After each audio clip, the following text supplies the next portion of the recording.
I always manage to find myself in the most eclectic places sometimes. And this story begins with me actually finding myself at a dinner party at the Folger Shakespeare Library, sitting across from a number of people, including New York Times reporter Michael Goldman and Vice President of Google, Vint Cerf, and his wife Sigrid. And this was an unusual story about why Michael Goldman does not believe in karma.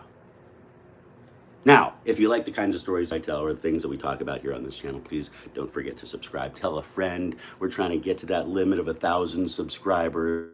And as you can see, we're actually still very small, but we're trying to be mighty about it. So please subscribe and share. And thank you very much for your support.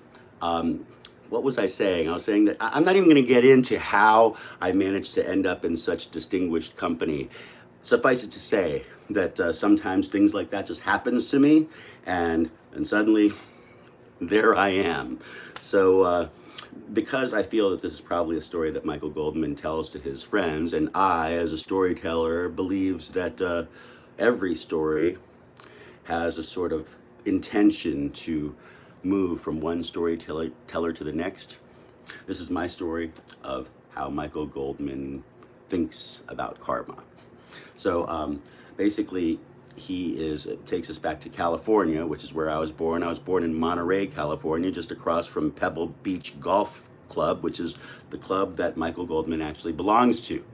Now, he has a polo shirt with the Pebble Beach Golf Club on it, the logo on it, and basically he boards an airplane and he ends up sitting next to this one woman who notices his polo shirt and says, "Oh my God, I was just trying to get my father tickets for, a round of golf at the Pebble Beach Golf Club for his birthday, but I couldn't because it was just too difficult." And the truth be told, that is a difficult club to get into. Anybody who knows about the Pebble Beach Golf Club knows that it is one of the most beautiful golf clubs in the world. It's like hosted 6 different US Opens and a PGA tournament, as well as just is known all over the world for being one of the most beautiful golf clubs. So there it is. Michael Goldman has this moment because he's got connections. He makes a quick phone call.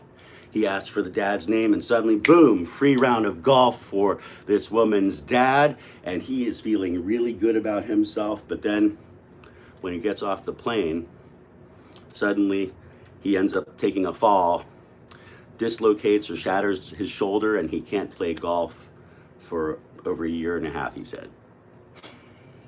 And that's why he doesn't believe in karma. Now, in the Western tradition of understanding what karma is, it's really an idea of cause and effect. Basically, the cause, if you have good deeds and good actions, it'll lead to good karma. If you have bad deeds and bad actions, it leads to bad karma.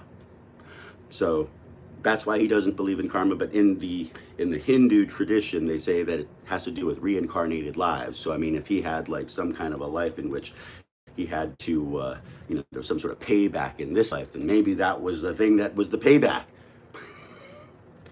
That being said, think about karma. In fact, this week, I think we should think about and just say a prayer for Ukraine.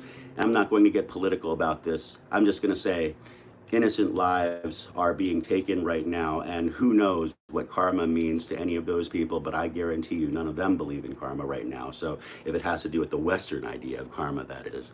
However, this is really about just sending a prayer to those people whose innocent lives need to be protected, and let's see if we can put a ring of protection around those people who need it the most.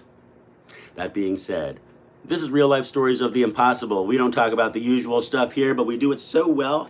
See you tomorrow on Magical Monday, in which I share with you a little bit of magic. We'll see what we can do about that. And then we've got some great stories next week to share with you as well. Looking forward to speaking with you then. All right. Oh, and by the way, if you enjoy the kind of showbiz part of my lifestyle as being a mind reader, a mentalist, and a person who shares in the mystery arts, please subscribe to my newsletter on my website at themanwhoknows.tv. I do appreciate it, and we'll see you